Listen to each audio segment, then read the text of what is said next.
अस्सलाम वालेकुम स्टूडेंट्स आज हम एफएससी फर्स्ट ईयर का चैप्टर नंबर 05 स्टार्ट करने जा रहे हैं, जिसमें हम एटम के बारे में स्टडी करेंगे कि जो एटम होता है उसको हम कैसे डिफ़ाइन कर सकते हैं, उसके अंदर कौन कौन से फंडामेंटल पार्टिकल मौजूद होते हैं और उनको कैसे डिस्कवर किया गया है। कि हमारे पास सबसे पहला जो टॉपिक है वो है discovery of electron. Discovery of electron से पहले डाल्टन कहते हैं मैटर के बारे में। लेकिन स्टूडेंट सबसे पहले डाल्टन ने हमें कहा कि जो आपके पास जो मेटल है उसको आप सब डिवाइड करते जाएं। सपोज करें आपके पास एक पेज है, आप उसको छोटे से छोटे टुकड़े में डिवाइड करते जाते हैं और लास्ट पे जो पीस बचता है आप उसको कहते हैं कि एटम ये है, जो फर्दर सब डिवाइड नहीं हो सकता।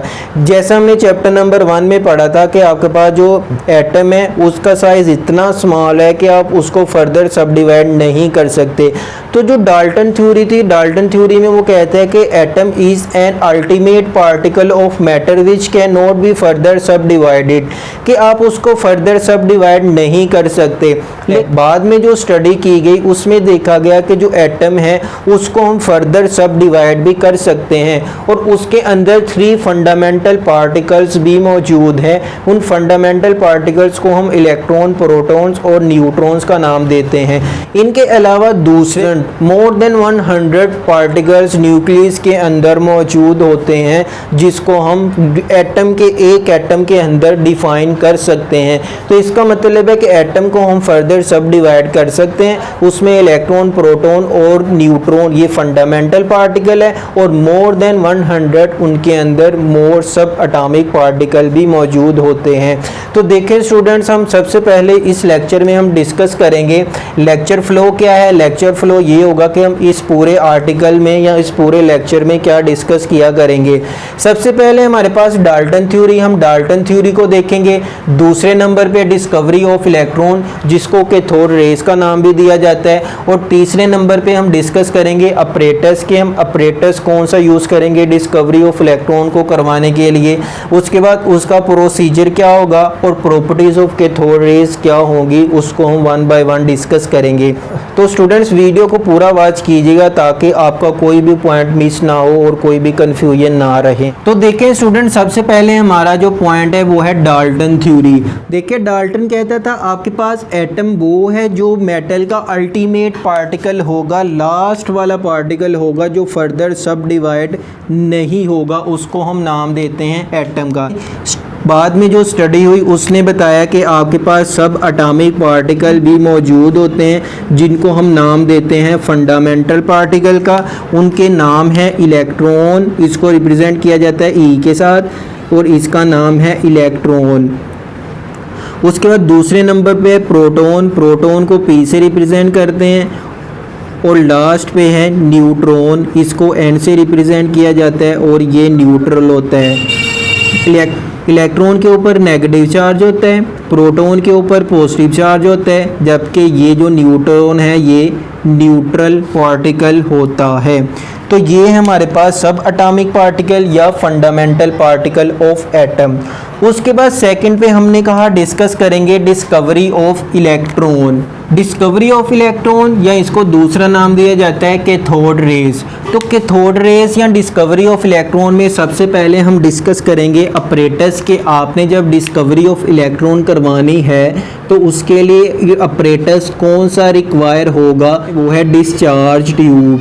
सेकंड पे हम लेंगे वैक्यूम पंप। थर्ड पे हम करेंगे इसके अंदर गैस को फिल, कोई भी गैस आप इसके अंदर फिल कर सकते हैं। सबसे पहले डिस्चार्ज ट्यूब, सेकंड पे वैक्यूम पंप, थर्ड पे हम गैस को फिल करेंगे। Gas fill in discharge tube. Fourth point पे हाई वोल्टेज रिक्वायर होते हैं। तो ये है हमारा ऑपरेटर। अब देखते हैं कि इसकी फिगर क्या होगी। स्टूडेंट्स फिगर को गौर से देखिएगा, मैंने पहले इसलिए नहीं बनाई ताकि आपको भी पेपर में बनानी आनी चाहिए। अगर पहले मैं बना देता तो आपको पता नहीं चलना था कि फिगर हमने कैसे बनानी है। देखिए स्टूडेंट्स, आपके पास सबसे पहले हम ड्रा करते हैं डिस्चार्ज ट्यूब को। ये है हमारे पास डिस्चार्ज ट्यूब। Discharge tube. उसके बाद डिस्चार्ज ट्यूब में हमने कनेक्ट करने होते हैं 2 इलेक्ट्रोड, 1 इलेक्ट्रोड एक साइड पर जबकि अदर इलेक्ट्रोड वो दूसरी साइड पर होता है।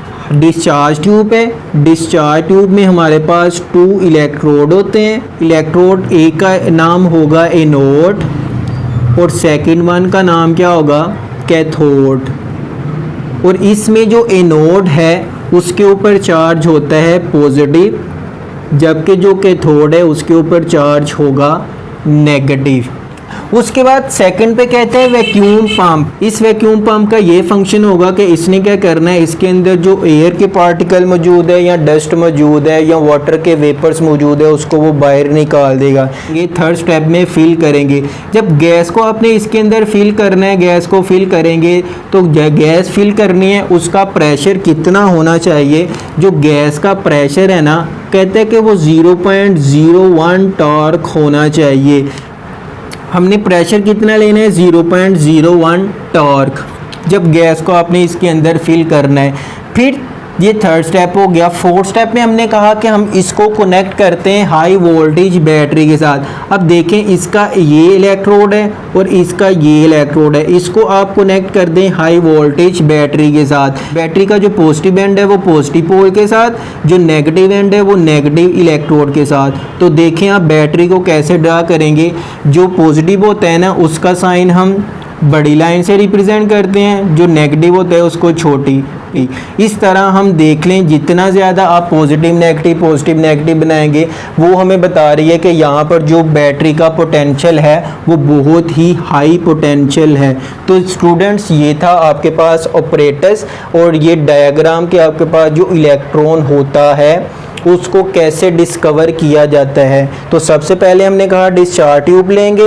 डिस्चार्ज ट्यूब के 2 इलेक्ट्रोड होते हैं, एक को हम एनोड कहते हैं और दूसरे को कैथोड कहते हैं। एनोड के ऊपर पॉजिटिव चार्ज जबकि कैथोड पे नेगेटिव चार्ज। उसके बाद हमने कहा इसमें जो वैक्यूम पंप है उसका फंक्शन क्या है, ट्यूब के अंदर मौजूद है उसको बाहर निकालेगा और उसका प्रेशर जो होगा वो कम से कम रखेगा अंदर। थर्ड पॉइंट पे हमने कहा हमने गैस को फिल करना है, वो गैस कोई भी आप यूज़ कर सकते हैं। उसके बाद उसका जो प्रेशर है वो 0.01 टॉर्क होना चाहिए। फोर्थ पॉइंट में हमने कहा कि हम इन दोनों इलेक्ट्रोड को जब किसी बैटरी के साथ अटैच करते हैं, बैटरी के साथ अटैच करेंगे तो वो बैटरी का हाई पोटेंशियल होना चाहिए, फिर ही वो उस इलेक्ट्रॉन को डिस्कवर करने में कामयाब होगी। तो देखें, अब हमारे पास हमने इसको नाम दी पोटेंशियल और ये इलेक्ट्रोड है, इसको हमने नाम दिया एनोड, एनोड पॉजिटिव है, और इसको हमने नाम दिया कैथोड, ये हमारे पास क्या है, नेगेटिव फॉर्म में है। उसके बाद स्टूडेंट्स हमारे पास प्रोसीजर आते हैं। प्रोसीजर देखें, हमने कहा था कि हमारे पास डिस्चार्ज ट्यूब आ गई, उसके अंदर हमने गैस को फिल कर दिया, 2 इलेक्ट्रोड कनेक्ट कर दिए, बैटरी के साथ हाई पोटेंशियल लगा दिया। हाई पोटेंशियल कितना पोटेंशियल सप्लाई करना है, 5000 से 10,000 वोल्ट तक आपने इसको पोटेंशियल प्रोवाइड करना है, जबकि यहाँ पर जो प्रेशर होना चाहिए वो 0.01 टॉर्क होगा। फर्स्ट स्टेप में हमने कहा हाई पोटेंशियल सप्लाई किया, जब बैटरी से हाई पोटेंशियल देंगे 0.01 टॉर्क प्रेशर वाली गैस को, तो वहाँ पर क्या होगा, इलेक्ट्रिकल डिस्चार्ज होगा। जब इलेक्ट्रिकल डिस्चार्ज होता है तो यहाँ पर पॉजिटिव नेगेटिव आयन मूव करना शुरू कर देते हैं। जब पॉजिटिव नेगेटिव आयन मूव करना शुरू कर देते हैं तो यहाँ पर ऑब्जर्व किया गया कि ये जो नेगेटिव पोल है ना, जिसको हमने कैथोड कहा है, यहाँ से इलेक्ट्रॉन निकलेंगे। जब इलेक्ट्रॉन यहाँ से आ रहे हैं, इलेक्ट्रॉन क्या करेंगे, यहाँ से निकलेंगे in the form of stream या in the form of rays, rays की फॉर्म में ये यहाँ से निकल रहे हैं और ये मूव कर रहे हैं किसकी तरफ, एनोड की तरफ, निकल रहे कैथोड से और जा रहे हैं ये एनोड की तरफ। तो इस तरह से उन्होंने ऑब्जर्व किया कि जब ये हमारे पास इलेक्ट्रॉन है ना, ये रेज निकल रही है, डिस्चार्ज ट्यूब की वॉल के साथ स्ट्राइक करती है तो वहाँ पर जाके ये फ्लोरेसेंस देती है, मीन के वो ग्लो, चमक पैदा करती है। चमक पैदा करती है तो चमक पैदा करने से उन्होंने देखा कि ये क्या है, हमारे पास कोई रेज है, कैथोड रेज का उन्होंने नाम दे दिया। अभी ये कंफर्म नहीं है कि ये इलेक्ट्रॉन की रेज है या प्रोटॉन की रेज। जब हाई पोटेंशियल अप्लाई करते हैं ना तो कैथोड से रेज निकलती है, उसको हमने नाम दे दिया कैथोड रेज का। देखें स्टूडेंट, जो डिस्चार्ज ट्यूब का पोटेंशियल होता है ना, वो डिपेंड करता है टू फैक्टर के ऊपर। एक होती है length of the discharge tube और दूसरे नंबर पे pressure of the gas inside the discharge tube, कि जो प्रेशर है गैस का वो कितना आपने रखा हुआ है, और दूसरे नंबर पे ये जो डिस्चार्ज ट्यूब है उसकी लेंथ कितनी है। जितनी ज़्यादा लेंथ होगी पोटेंशियल भी उतना ही ज़्यादा अप्लाई करना पड़ेगा। दूसरे नंबर पे अगर उसमें जो गैसेस का प्रेशर है वो बढ़ चुका है, बहुत ज़्यादा प्रेशर है, मॉलिक्यूल एक दूसरे के करीब करीब है, तो हमें उतना ही ज़्यादा पोटेंशियल देना पड़ेगा। उसके बाद है जी students properties of cathode rays. Cathode rays की प्रॉपर्टीज़ उसने बुक के अंदर डिफ़ाइन की है, वो टोटल 10 प्रॉपर्टीज़ हैं। उनको वन बाय वन देखते हैं और साथ साथ उसको एक्सप्लेन करते हैं। जो फर्स्ट प्रॉपर्टी है ना, cathode rays have negatively charge, यानी कि कैथोड रेज के ऊपर नेगेटिव चार्ज है। इसको हम कन्फर्म कैसे करेंगे? हमारे पास 2 साइंटिस्ट थे। एक साइंटिस्ट का नाम था जेप्रिन और सेकंड साइंटिस्ट का नाम था जे थॉमसन। जेप्रिन ने क्या किया, उसने कहा कि जो कैथोड रेज है उसके ऊपर नेगेटिव चार्ज है, जबकि जे थॉमसन ने भी कहा कि कैथोड रेज के ऊपर नेगेटिव चार्ज है। लेकिन मेथड दोनों के डिफरेंट थे। दोनों के मेथड डिफरेंट कैसे थे? इसने बताया 1895 में कि जो कैथोड रेज है अगर मैं उसको मैग्नेटिक फील्ड सप्लाई करता हूँ, सपोज कर देखें स्टूडेंट्स, हमारे पास ये डिस्चार्ज ट्यूब है, इसमें से जो कैथोड रेज है वो गुजर रही है। अगर मैं इसको सपोज करें ये मेरे पास मैग्नेटिक फील्ड है, मैं ऐसे मैग्नेटिक फील्ड इसको अप्लाई करता हूँ। अब मैग्नेटिक फील्ड जब मैं नीचे से उसको अप्लाई कर रहा हूँ, पहले जो कैथोड रेज की वो स्ट्रेट फॉर्म में मूव कर रही थी। अब मैग्नेटिक फील्ड की अट्रैक्शन होने की वजह से वो क्या करेंगी, स्ट्रेट जाने की बजाय वो थोड़ा सा बेंड हो जाएंगी। तो इस तरह उसने कहा जो मैग्नेटिक फील्ड अप्लाई करने से क्या हो रहा है, कैथोड रेज बेंड हो रही है, वो नीचे की तरफ मैग्नेट की तरफ अट्रैक्ट हो रही है। इट मींस कि उस कैथोड रेज के ऊपर नेगेटिव चार्ज है। दूसरा साइंटिस्ट है जे थॉमसन। जे थॉमसन ने क्या किया, उसने में इलेक्ट्रिक फील्ड ऊपर लगाया डिस्चार्ज ट्यूब के, और ऊपर उसने यूज की हाईली पॉजिटिवली चार्ज प्लेट। जब पॉजिटिवली चार्ज प्लेट उसने ऊपर अटैच की तो उसने देखा कि कैथोड रेज जो निकल रही है वो ऊपर की तरफ बेंड हो रही है, मेन के पॉजिटिव प्लेट की तरफ अट्रैक्ट हो रही है। तो पॉजिटिव प्लेट की तरफ अपोजिट चार्ज ही अट्रैक्ट होगा। इट मीन्स कि कैथोड रेज के ऊपर चार्ज क्या है, नेगेटिव चार्ज है। तो हमारे पास जो 1895 में इसने मैग्नेटिक फील्ड को यूज़ करते हुए बताया, 1897 ने जे थॉमसन ने हमें इलेक्ट्रिक फील्ड को यूज़ करते हुए बताया कि जो कैथोड रेज है वो नेगेटिवली चार्ज है, और इसने भी बताया कि कैथोड रेज जो है वो हमारे पास नेगेटिवली चार्ज होती है। देखें स्टूडेंट, अगर हमने इसको फिगर के ज़रिए से देखना है, सपोज करें हमारे पास ये नेगेटिव चार्ज कैथोड है, ये एनोड है, कैथोड से रेज निकल रही है और वो एनोड की तरफ जा रही है। अब सपोज करें हम इसको मैग्नीफाई करते हैं और यहाँ पर देखते हैं मैग्नेटिक फील्ड उसने अटैच कर दी है इस ट्यूब को। सपोज करें जो कैथोड रेज यहाँ से निकल रही है ना, वो स्ट्रेट फॉर्म में जा रही है। कब? जब हमने ना इलेक्ट्रिक फील्ड अप्लाई किया है ना ही मैग्नेटिक फील्ड। जब मैग्नेटिक फील्ड देते हैं, मैग्नेटिक फील्ड अप्लाई करने से वो जो रेज निकल रही है वो स्ट्रेट जाने की बजाय वो क्या हो रही है, इसकी तरफ बेंड हो रही है। जब वो इसकी तरफ स्ट्रेट जाने की बजाय वो क्या हो रही है, नीचे की तरफ बेंड हो रही है। इट मीन्स कि अगर मैं इसको 0.1 कह दूं तो वो 0.2 पे आ रही है। 0.2 पे जो रे आ रही है उसको हम नाम दिया है मैग्नेटिक फील्ड का। और जब उसने यहाँ से उसको अटैच किया इलेक्ट्रिक फील्ड के साथ, पॉजिटिवली चार्ज प्लेट यहाँ पर उसने यूज़ की, तो पॉजिटिवली चार्ज प्लेट को जब वो यूज़ कर रहा है वहाँ पर मैग्नेटिक फील्ड नहीं है। अब क्या होगा, वो जो ये वाली रेज है कैथोड रेज ये ऊपर की तरफ बेंड होना शुरू हो जाती है और वो 0.3 पे जाके मिलती है। तो इस तरह हम कह देते हैं कि हमारे पास जो जेप्रिन था उसका 0.2 है, मैग्नेटिक फील्ड अप्लाई करने से वो 0.2 की तरफ बेंड हो रही है, जबकि जो जे थॉमसन था उसमें जो रेज है वो बेंड हो रही है 0.3 की तरफ। देखें स्टूडेंट्स, हमारे पास सेकंड प्रॉपर्टी है कैथोड रेज गिव फ्लोरेसेंस, की जो कैथोड रेज है वो फ्लोरेसेंस देती है। देखें फ्लोरेसेंस वो कैसे देती है, जब हमारे पास यहाँ से कैथोड रेज निकल रही है, कैथोड रेज जब निकलेंगी वो क्या होगी, डिस्चार्ज ट्यूब के साथ स्ट्राइक करेंगी। कैथोड रेज जब वहाँ पर जाकर स्ट्राइक करती है तो स्ट्राइक करने से वहाँ पर ग्लो पैदा होती है, जिससे हमें पता चल जाता है जो कैथोड रेज है वो फ्लोरेसेंस भी रखती है। जो फ्लोरेसेंस है वो गैस की नेचर के ऊपर डिपेंड नहीं करता, वो डिपेंड करता है कि आपकी जो डिस्चार्ज ट्यूब है वो किस मटेरियल की बनी हुई है। डिफरेंट मटेरियल डिफरेंट फ्लोरेसेंस का कलर शो करते हैं। Cathode rays cast shadow.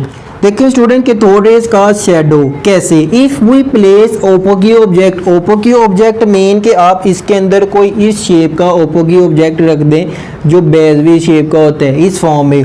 जब उसको आप इसके अंदर रखते हैं, किसके अंदर, डिस्चार्ज ट्यूब में। सपोज करें आपके पास जो ओपोगी ऑब्जेक्ट है ना, इसके अंदर ये ओपोगी ऑब्जेक्ट मौजूद है, कास्ट शैडो, शैडो बनाएगा। अब इससे हमें कन्फर्म क्या होता है, जो कैथोड रेज है एक तो वो स्ट्रेट लाइन में ट्रेवल कर रही है, दूसरे नंबर पे वो परपेंडिकुलर है किसके, कैथोड के। फर्स्ट पॉइंट में हमने कहा कैथोड रेज जो है वो स्ट्रेट लाइन में ट्रेवल करती है और दूसरे नंबर पे ये परपेंडिकुलर है किसके, कैथोड के। तो इस तरह हमें ये कन्फर्म हुआ कि जो कैथोड रेज है वो शैडो कैसे देती है। देखिए स्टूडेंट्स, हमारे पास फोर्थ प्रॉपर्टी ये है कि cathode rays not a rays but a material particle. देखें स्टूडेंट, जब हम इसी के डिस्चार्ज ट्यूब के अंदर एक पैडल व्हील रखते हैं, सपोज करें जैसे पंखा नहीं होता उसको हम इसके अंदर रखते हैं, जब यहाँ से क्या आ रही है, कैथोड रेज आ रही है, कैथोड रेज सपोज करें ये आ रही है। अब जब इसके साथ से ट्राई करेगी ये पंखा क्या होगा, ऐसे मूव करना शुरू कर देगा। अब देखें स्टूडेंट्स, कहता है कि कैथोड रेज ये रेज नहीं है, ये मटेरियल पार्टिकल है, मटेरियल पार्टिकल है जिसका डेफिनेट मास है। मास है तो वो उसके ऊपर फोर्स लगा के उसको पुश कर रहा है ताकि वो मूव कर सके। तो इट मीन्स कि कैथोड रेज रेज नहीं है, वो मटेरियल पार्टिकल है जिसका डेफिनेट मास भी है और डेफिनेट वेलोसिटी भी है। अगर वो रेज होती तो जैसे ये सूरज की रोशनी या लाइट है वो रेज की फॉर्म में आ रही है, वो क्यों नहीं किसी को पुश कर रही, वो क्यों नहीं किसी को मूव करवा रही। तो इट मीन्स कि जो कैथोड रेज है वो रेज नहीं है, वो हमारे पास मटेरियल पार्टिकल है। कैसे वो मटेरियल पार्टिकल है, उनका डेफिनेट मास है और डेफिनेट वॉल्यूम। फर्स्ट प्रॉपर्टी पे हमने कह दिया इसका डेफिनेट वॉल्यूम है और डेफिनेट मास होने की वजह से ये रेज नहीं है, ये हमारे पास मटेरियल पार्टिकल है। उसके बाद स्टूडेंट्स हमारे पास फिफ्थ प्रॉपर्टी है cathode rays can produce X rays. अब देखें अगर हमारे पास ये जो कैथोड रेज आ रही है, सपोज करें कैथोड रेज इस फॉर्म में आ रही है, हमने कहा वो स्ट्रेट लाइन में ट्रेवल करती है। अगर इनके दरमियान में कनकेव लेंस लगा दूं, कनकेव लेंस लगाने से ये क्या होगा, सारी रेज एक पॉइंट के ऊपर जाके कन्वर्ज होगी और ये पॉइंट सपोज करें हमारा क्या है, एनोड है। जब ये सारी की सारी रेज एक पॉइंट पे जाके इकट्ठी होती है, इनकी जो कैपेसिटी है वो बहुत ज़्यादा बढ़ जाती है। बढ़ने से हम इसको नाम दे देते हैं कि जो कैथोड रेज है वो एक्स रेज में कन्वर्ट हो चुकी है, वो एक्स रेज प्रोड्यूस कर रही है। उसके बाद स्टूडेंट्स फिफ्थ प्रॉपर्टी है कैथोड रेज काज हीट। इसमें हमने एक स्पेशल मेटल यूज़ करनी है, पोलोनियम फॉयल। पोलोनियम फॉयल की हम मेटल यूज़ करते हैं जिसका हमारे पास बना होता है एनोड। जब एनोड हमारा पोलोनियम फॉयल का बना होता है, इसमें भी क्या होगा, कैथोड ये जो कनकेव लेंस से हमारे पास ये रेज आ रही है, वो जब पोलोनियम फॉयल के बने एनोड के ऊपर से स्ट्राइक करती है, स्ट्राइक करने से यहाँ पर हीट पैदा होती है जिससे हम कह देते हैं जो कैथोड रेज है वो हीट रखती है, हीट को प्रोड्यूस करती है। उसके बाद 7 पे है cathode rays ionise the gas. Cathode rays क्या करती है, गैस को आयोनाइज करती है। कैसे, फॉर एग्जांपल इलेक्ट्रॉन जब निकलते हैं, इलेक्ट्रॉन ट्रेवल करते हैं, इलेक्ट्रॉन निकल रहे हैं, वो किसी भी मेटल के साथ जब स्ट्राइक करेंगे, मेटल से स्ट्राइक करके मेटल से क्या करते हैं, उसका इलेक्ट्रॉन भी बाहर निकाल लेते हैं, जिसकी वजह से उसके ऊपर पॉजिटिव चार्ज आ जाता है, जबकि यहाँ से 2 इलेक्ट्रॉन रिलीज हो चुके होते हैं। इस तरह इलेक्ट्रॉन जो है वो कन्वर्ट कर देता है गैस को आयंस की फॉर्म में। उसके बाद स्टूडेंट्स 8 प्रॉपर्टी है केमिकल चेंज। केमिकल चेंज क्या है कि हमारे पास जो कैथोड रेज होती है वो रिड्यूसिंग इफेक्ट रखती है। रिड्यूसिंग इफेक्ट होने की वजह से क्या होता है कि वो केमिकली चेंजिंग का बायस भी बनती है। एक सब्सटेंस है ना, उसके ऊपर अगर हम कैथोड रेज अप्लाई कर रहे हैं, इट मीन्स कि अब वो क्या हो रही है, इलेक्ट्रॉन फॉल कर रहे हैं। अब वो इलेक्ट्रॉन उसमें से क्या हो गए, कम हो गए या ज़्यादा हो गए, ऑक्सीडेशन होगी या रिडक्शन होगी। तो इसलिए कहता है कैथोड रेज है वो रिड्यूसिंग इफेक्ट होने की वजह से वो केमिकली रिएक्शन भी या केमिकली चेंज भी करती है। 9 प्रॉपर्टी है पेनिट्रेशन ऑफ कैथोड रेज। आपके पास जो कैथोड रेज है वो पेनिट्रेट भी कर जाती है। वो कौन कौन से मटेरियल जिनमें से वो पेनिट्रेट कर जाती है? एक मटेरियल है हमारे पास एल्यूमिनियम और दूसरे नंबर पे है जो गोल्ड। एल्यूमिनियम और गोल्ड से जो कैथोड रेज है वो पेनिट्रेट कर जाती है। पेनिट्रेट मीन के उनमें से वो पास आउट हो जाती है। Over M value cathode rays की जब फाइंड की गई तो देखा गया कि हमारे पास जो कैथोड रेज है उसकी over M value same electron के इक्वल आ रही है। इट मीन्स कि जो कैथोड रेज है ये हमारे पास इलेक्ट्रॉन की ही फॉर्म है। और फिर बाद में स्टोनी साइंटिस्ट था जिसने इसको नाम दे दिया इलेक्ट्रॉन का। तो ये इंपॉर्टेंट एमसीक्यूज है। Stoney was the scientist who give the name of cathode rays as a electron. तो स्टोनी साइंटिस्ट था जिसने क्या किया, कैथोड रेज को नाम दिया। किसका नाम दिया? इलेक्ट्रॉन का। तो स्टूडेंट्स मैं उम्मीद करता हूं कि आपको इस लेक्चर की समझ आई होगी। अगर फिर भी कोई कन्फ्यूजन हो तो आप मुझसे पूछ सकते हैं। और स्टूडेंट्स मैं आपको एक टास्क देता हूं कि आप कमेंट बॉक्स में मुझे बताएं कि ये जो डिस्कवरी ऑफ इलेक्ट्रॉन थी कि किस सन में डिस्कवर किया गया, ये आपने मुझे मेंशन करके बताना है कमेंट बॉक्स में।